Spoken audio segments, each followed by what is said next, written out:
예, 감사합니다. 오늘도 풍성하신 하나님의 은혜가 큰 사랑하심이 여러분 가운데 함께 하시길 주님의 이름으로 축원합니다. 제가 어릴 적에 저희 집에서 토끼를 키운 경험이 있습니다. 주로 토끼들은 여름에 키워서 겨울에 잡아먹었던 것 같습니다. 그땐 그랬습니다. 우연히 벗겨놓은 토끼 가죽을 제가 본 적이 있어요. 빳빳하게 굳어있는 모습이었습니다. 저 딱딱하게 굳은 저걸로 장갑이나 옷을 만들 수 있다고? 어떻게 만들지? 가능할까? 예, 가능합니다. 소, 양, 염소, 토끼의 가죽을 벗겨서 잘 가공하면 아주 부드럽고 질기며 따뜻한 고급 장갑, 옷, 가방이 될 수 있습니다.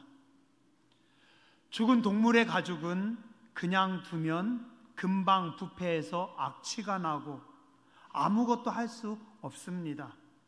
그러나 잘 말리고 가공하면 최고의 가죽 제품이 될 수 있습니다. 이 가공하는 것을 무드질이라고 합니다. 저는 그래서 무드가 영어인가 하고 찾아봤더니 영어가 아니라 우리말입니다.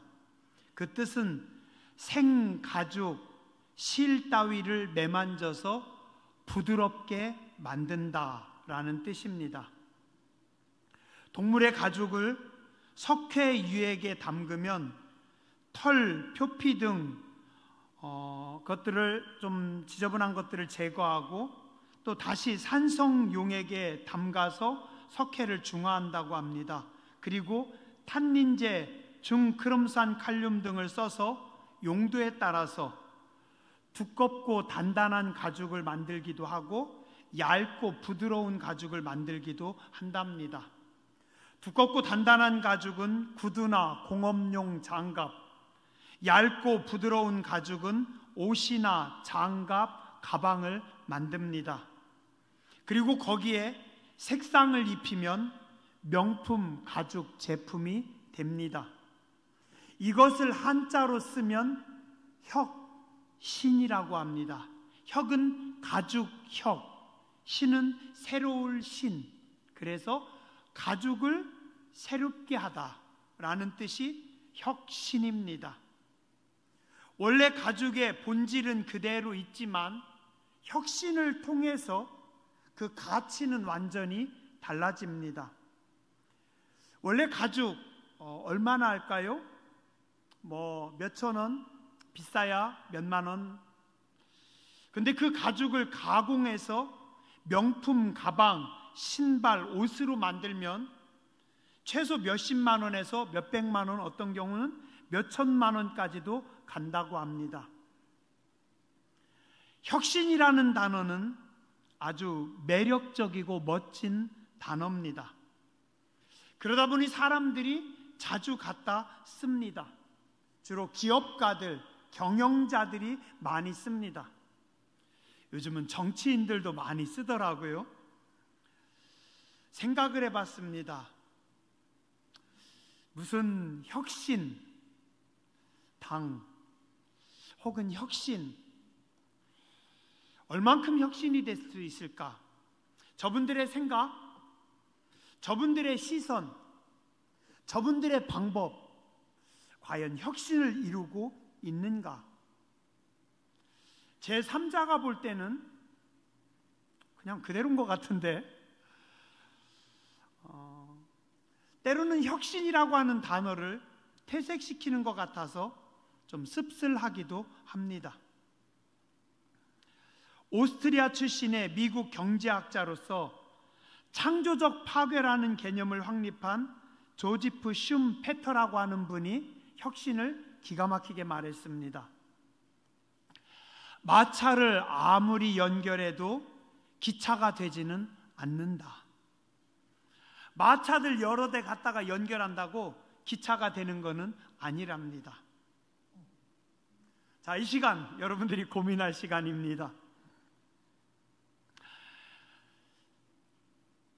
자, 나는 혁신이라는 과정을 거친 가죽일까? 아니면 아직 거치지 않은 생가죽일까? 교회에 나와 있기는 하는데 어떤 분은 아직도 피비린내가 남아 있습니다. 딱딱하게 굳어서 쓰기가 좀 불편합니다.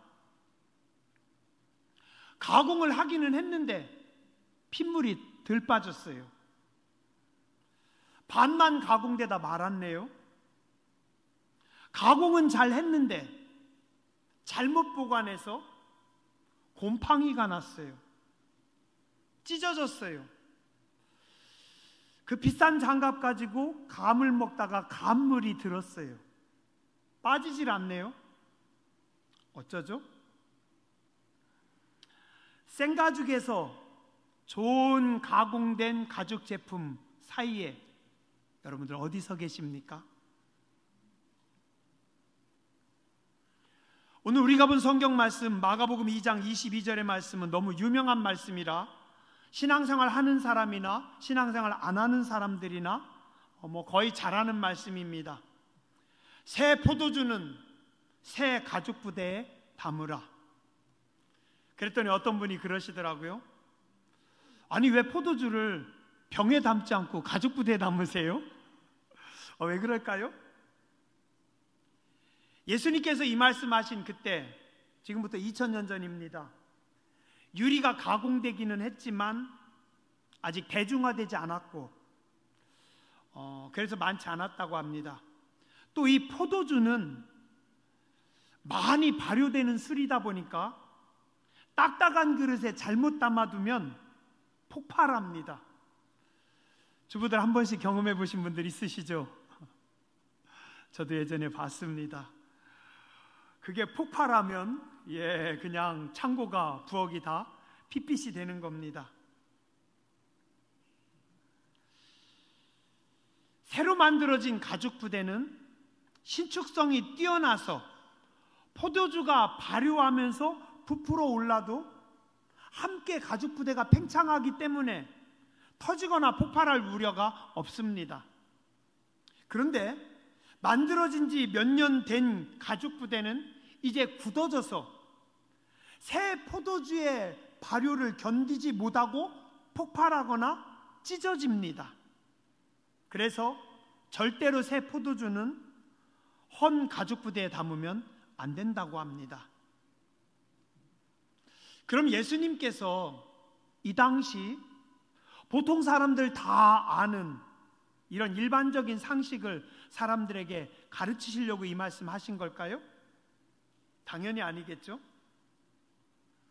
예수님은 예수님 당시에 구약의 율법, 전통, 장로의 유전 같은 고정관념에 사로잡혀 있는 종교 지도자들, 그 다음에 편협한 사람들을 빗대어 하신 말씀입니다.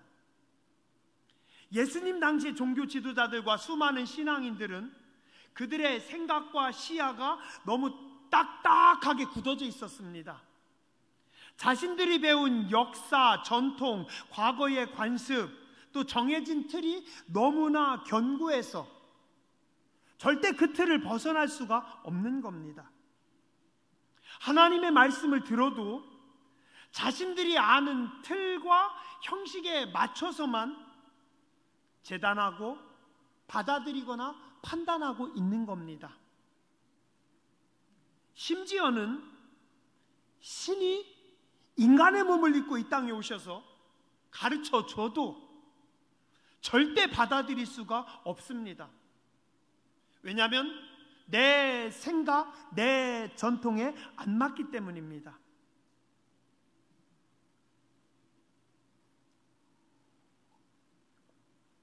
혹시 작은 후라이팬 이야기 들어보신 적 있으세요? 어느 날 한 사람이 강에서 낚시를 하고 있습니다. 그는 여러 마리 물고기를 잡았는데 작은 물고기들은 바구니에 그냥 놔두고 큰 물고기는 다시 강에 놓아주는 겁니다. 그 모습을 본 다른 사람이 물었습니다. 아니, 왜 큰 물고기는 놔주고 작은 물고기만 가져가는 거죠? 낚시꾼은 태연하게 대답합니다. 우리 집에 후라이팬이 작아서 큰 물고기는 조리할 수 없습니다. 그 말을 들은 사람이 황당해서 다시 말했대요.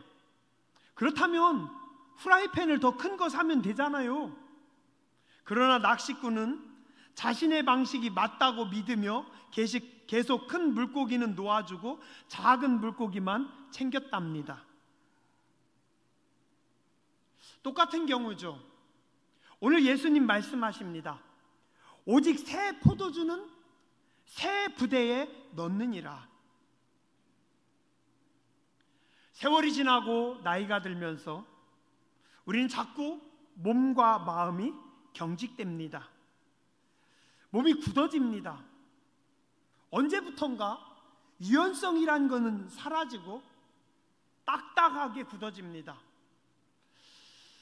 요즘은 좀 뛰어보려고 해도 두렵습니다. 뛰질 못하겠어요. 간이 자꾸 굳어집니다. 혈관이 굳어집니다. 자꾸 막힙니다. 그래서 고혈압이라고 합니다. 점점 막히다가 심장에서 아유 콱 막혀버리거나 터지면 심근경색이라고 하고, 머릿속에서 막히면 뇌경색이고, 머릿속에서 터지면 뇌출혈입니다. 중년 이후에 거의 모든 병들은 혈관이 굳어지거나 장기가 굳어져서 생기는 병들이라고 합니다. 그런데 더 무서운 건 뭔지 아시죠? 몸이 굳는 것보다 정신이 굳어버리는 겁니다. 몇 번의 잘못된 경험, 얕은 지식으로 인해서 혹은 잘못 배운 지식으로 인해서 우리의 생각이 딱딱하게 굳어지고 좁은 시야와 근시안적인 사고로 우리는 강력하게 무장되어 있습니다. 이건 해체도 안 되고 교정도 안 됩니다. 예를 든다면 대표적인 경우가 지역 감정입니다. 일부 정치인들의 정치적인 욕심으로 인해서 그들이 만들어 놓은 프레임에 갇혀 있습니다. 경상도 사람들은, 충청도 사람들은 뭐라고 멍청더라고.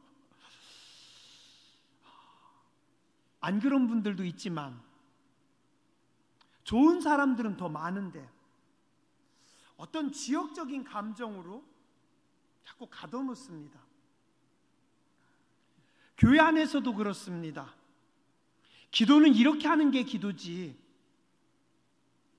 이렇게 해야 믿음이 좋은 겁니다. 목회자는 이렇게 말하고 저렇게 행동해야죠. 그래요? 내 신앙은 이런데 우리 교회는 이런 교회입니다. 그래요? 예수님이 그렇게 가르쳐 드렸어요? 칼릴 지브란의 그 아이들에 대하여라고 제가 몇 번 소개해드렸죠? 근데 너무 좋아요. 당신은 아이들에게 당신의 사랑을 주되 당신의 생각까지 주려고 하지는 말라. 왜냐하면 아이들은 그들 자신의 사명을 가지고 태어났기 때문이다. 당신은 아이들에게 거처할 집은 줄 수 있으나 영혼의 거처까지 줄 수 없다. 왜냐하면 아이들의 영혼은 당신이 꿈에서도 가볼 수 없는 내일의 집 속에 살기 때문이다. 제가 이 시를 자주 묵상하고 자주 생각하는데 이번 명절에 또 실수를 했잖아요. 아들아 한참 얘기하다가 제가 정신이 들었어요. 내가 뭐 하는 거지? 또 아들이 이제 나보다 더 똑똑한데 좀 기도하고 참아야 되는데 한참 얘기하다가 입을 다물었어요. 다행히 딸한테 뭐라고 얘기 안 했어요. 예수님은 대단히 자유로우신 분입니다. 어디에 무언가에 얽매임이 없으신 분입니다. 요한복음 8장 31절과 32절에 말씀합니다. 예수께서 자기를 믿은 유대인들에게 이르시되 너희가 내 말에 거하면 참으로 내 제자가 되고 진리를 알지니 진리가 너희를 자유롭게 하리라. 오늘 우리는 낡은 가죽부대가 되면 안 됩니다. 굳은 가죽부대가 되면 안 됩니다. 예수님 안에서, 예수님의 말씀 안에서 성령의 능력으로 혁신해야 합니다. 오늘 우리의 그릇이 더 커져야 합니다. 우린 바다에서 일하시는 분들 많으니까 잘 아시죠? 바다가 왜 바다라고요? 다 받아주기 때문에 바다랍니다. 다 받아줍니다. 다 받아줘요. 어느 조직이나 인물이나 그 그릇의 크기만큼, 받아줄 수 있는 만큼 성장할 수 있습니다. 가끔 부엌에서 음식을 만드는데 음식이 넘치는 경우가 있어요. 왜 그럴까요? 둘 중에 하나입니다. 그릇이 작거나 아니면 온도에 따른 팽창을 감당하지 못하기 때문에. 그릇이 아주 크면 넘치지 않습니다. 그 팽창을 감당할 수 있으면 안 넘칩니다. 오늘 우리 교회의 그릇을 키워달라고 기도해야 됩니다. 하나님, 우리가 다 수용할 수 있는, 다 품을 수 있는 그릇이 되게 하여 주시옵소서. 또한 우리는 탄력성이 있어야 됩니다. 탄력성이 살아있어야 됩니다. 감당할 수 있어야 합니다. 탄력성이 작은 조직이나 인물은 작은 변화, 작은 이물질을 감당하지 못하고 받아들일 수 없습니다. 어떤 교회는 그만한 사람들, 비슷한 사람들끼리 모일 때는 그럭저럭 잘 견뎌냅니다. 그러다가 새로운 사람들, 나와 다른 부류의 사람들이 모이면 나와 다른 그 다름을 견딜 수가 없어서 다 토해냅니다. 바리케이트를 탄탄하게 쳐서 나와 다름은 근접하지 못하게 합니다. 높은 옹벽을 쌓아서 아무나 함부로 넘어오지 못하게 합니다. 피부빛이나 언어가 조금만 달라도, 이념이, 생각이 조금만 달라도 사정없이 칼질합니다. 그리고 반쯤 죽여서 옹벽 너머로 던져버립니다. 그리고 말합니다. 우리는 전도하는 교회입니다. 우리는 열심히 선교합니다. 우리는 땅끝까지 복음을 전하는 교회입니다. 근데 내 마음에 안 드는 사람들은 내 이웃이 아니기 때문에 그분들 몇은 배쳐갑니다. 오늘 우리 교회는 탄력성이 있는 교회가 돼야 됩니다. 하나님, 우리에게 탄력성을 주시옵소서. 품을 수 있고 감쌀 수 있고 함께 갈 수 있는 은혜를 주시옵소서. 또한 탄력성이 강한 사람들은 변화나 속도를 두려워하지 않습니다. 변화를 두려워하지 마세요. 속도를 무서워하지 마세요. 파도를 타는 서퍼가 파도를 무서워하면 되겠습니까? 큰 파도가 일수록, 거친 파도가 있을수록 신이 나는 겁니다. 속도를 즐기는 겁니다. 오늘 우리는 변화를 꿈꿔야 됩니다. 속도를 무서워하지 마세요. 하나님, 나에게 속도를 감당할 수 있는 능력을 주시옵소서. 또한 모든 것은 내가 생각하기 나름입니다. 발상을 전환하면 됩니다. 틀을 깨면 됩니다. 틀을 깰 때 더 큰 프레임을 더 큰 틀을 만들 수 있습니다. 우리가 고정관념을 탈피할 때 마음껏 창의력을 펼칠 수 있습니다. 하나님의 교회와 성도들이 뛰어넘어야 되고 수용할 수 있어야 되고 탄력성을 가지고 나아가야 됩니다. 마지막으로 세계사에서 나온 말 중에 팍스 로마나라는 말이 있습니다. 이 말은 무슨 뜻이냐면 로마에 의한 평화입니다. 좀 더 자세하게 말씀드리면 로마의 무력에 의한 평화입니다. 아주 건방진 말이죠. 상대방의 입장에서 들으면 아주 기분 나쁜 말이기도 합니다. 지배하는 로마의 입장에서는 좋겠지만 지배당하는 이민족의 입장에서는 아주 불쾌한 용어입니다. 그러나 어쩔 수 없는 현실이었습니다.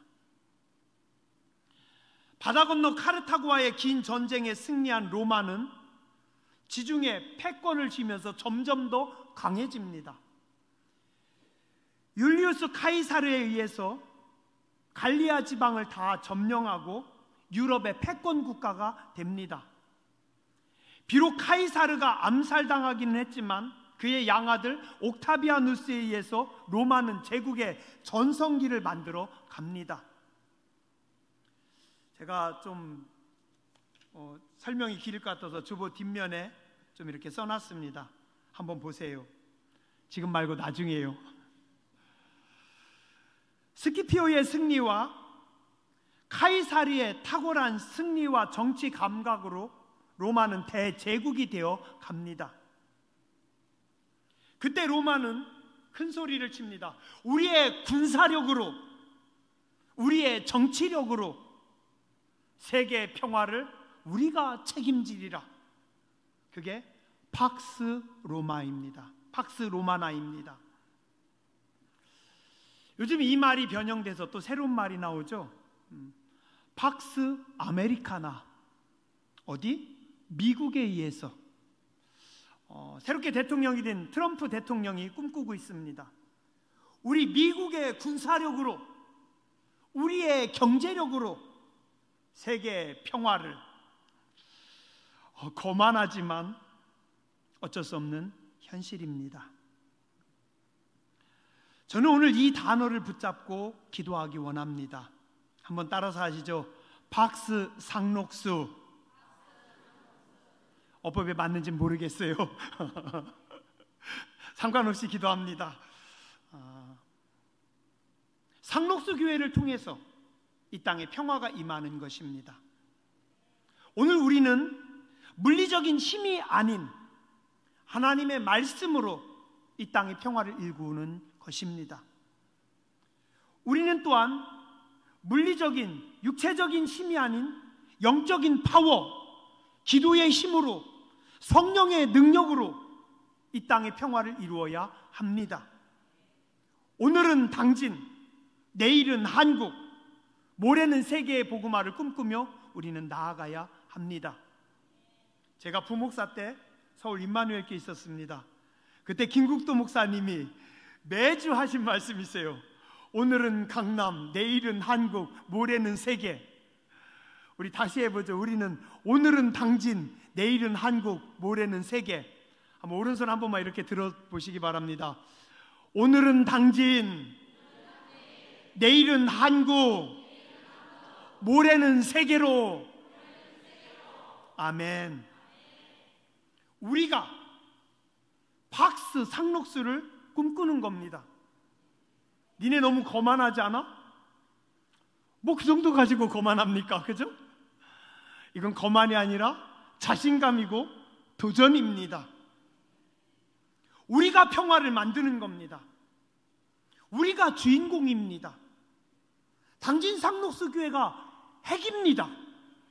우리가 기준입니다.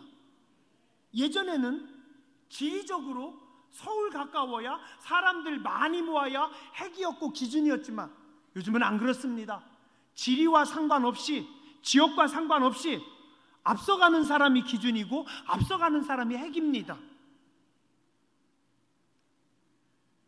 남 눈치 보는 것이 아니라 하나님의 말씀을 붙잡고 박스 상록수를 꿈꿉니다. 기도하는 여러분들 되시기 바랍니다. 예전에 어느 날이요, 제가 가만히 보니까 아버지가 됐습니다. 내가 아빠라고? 아들과 딸을 보면서 아빠는 뭐 하는 거지? 두려운 거예요. 자신이 없어요. 근데 내 생각과 상관없이 계속 시간을 흘러갑니다. 제가 가장이 돼 있더라고요. 더 놀라운 건 뭔지 아세요? 어느 날 새벽에 눈 떠보니까 제가 담임 목사더라고요. 나는 중학교 1학년 때 장난치던 그 모습 그대로인데, 난 아직도 걔가 안 나는데 내가 가장이라고? 내가 담임 목사라고? 하나님 어떻게 해요? 하나님 큰일 났어요. 어떡하죠? 좋든 싫든 이제는 가장입니다. 집안에서 가장이 눈치 보면 되나요? 할아버지가 아들들 손주 눈치 보고 있어요. 아버지가 자식들 눈치를 슬금슬금 보고 있어요. 되겠어요? 안 됩니다. 이제는 내가 가장입니다. 한번 따라서 하시죠. 이제는 내가 가장입니다. 옆에 분에게 가르쳐주세요. 내가 영적인 가장입니다. 내가 상록수교회 어른이라니까요. 5명이 옆에 안 쳐다보고 저만 쳐다보고 눈만 멀뚱멀뚱 뜨고 계셔서 다시 옆에 분에게 가르쳐주세요. 내가 상록수교회 어른이라니까요. 오늘 우리 교회가 기준이 되어야 됩니다. 선봉에 서야 합니다. 거룩한 영적인 흐름을 우리가 만들어 가야 합니다. 우리 정장로님 기도 잘해 주셨는데요, 혼탁한 세상입니다. 말씀이 무너지는 세상입니다. 교회가 무너지는 세상입니다. 가정이 무너지는 세상입니다. 이때 우리가 박상록수를 꿈꾸면서 하나님의 말씀을 붙잡고 하나님 앞에 엎드려 기도하며 성령의 감동하심으로 이 나라, 이 땅의 영계를 새롭게 세워야 할 줄 믿습니다. 거룩한 영적인 흐름을 우리가 만들어야 합니다. 부흥의 불길이 당진 상록수교회에서부터 시작돼야 됩니다. 각자의 자리에서 당진 상록수를 꿈꾸며 이뤄가시기 바랍니다. 성가대, 찬양단, 하나님의 임재를 사모합니다. 찬양 가운데 거룩한 역사를 사모합니다. 그 속에 하나님의 위대한 역사를 부어주시는 줄 믿습니다. 교학교 교사들 존 워너메이커를 꿈꾸며 스펄전을 키우고 존 웨슬리를 키우는 겁니다. 우리가 각자의 자리에서 기도하면서 박스 상록수를 꿈꾸며 나아갑니다. 그러면 하나님은 우리 교회에 평화를 주십니다. 풍요를 주십니다. 번성을 주십니다. 부흥을 주십니다. 하나님은 꿈꾸는 사람들을 사랑하십니다. 하나님은 기대하는 사람들을 사랑하십니다. 하나님은 기다리는 사람들에게 응답하십니다. 교회는 세상의 희망입니다. 우리 교회는 세상을 따라가지 않고 세상을 끌고 가는 교회입니다. 교회는 빛입니다. 교회는 소금입니다.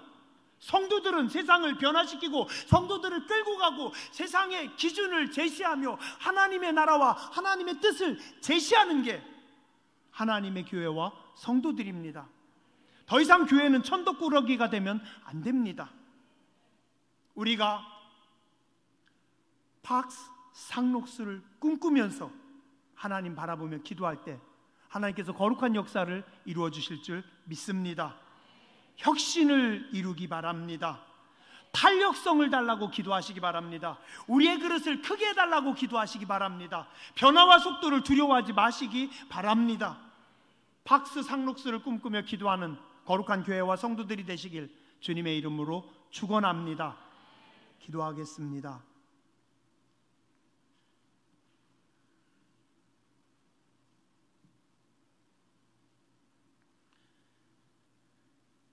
거룩하신 하나님,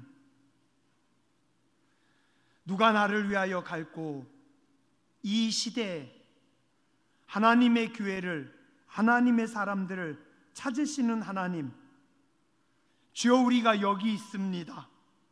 하늘문 여시고 은총 베풀어 주시옵소서. 주여 우리에게 변화와 혁신을 허락하여 주시옵소서. 말씀을 통해서, 성령의 감동하심을 통해서 우리의 그릇을 크게 하여 주시고 우리의 탄력성을 크게 하여 주시고 우리를 아름답게 사용하여 주시옵소서. 시대를 깨우는 교회가 되기 원합니다. 시대를 살리는 교회가 되기 원합니다. 나라와 민족을 이끌어가는 교회가 되기 원합니다. 부족하지만 기도할 때, 하나님의 말씀을 붙잡고 나아갈 때, 꿈을 꿀 때 하나님께서 들으시고 응답하시는 줄 믿습니다. 박스 상록수를 꿈꿉니다. 거룩한 꿈을 가지고 나아갈 때 하늘의 능력을 덧입혀 주시고 우리를 통해서 이 땅을, 이 나라와 이 민족을 새롭게 하여 주시옵소서. 오늘을 넘어 내일을 향해 나아가게 해주시고 이 땅을 넘어 세계를 향해 나아가는 거룩한 교회와 주의 백성들 되게 하여 주시옵소서. 존귀하신 주님 예수님의 이름으로 간절히 기도드렸습니다. 아멘.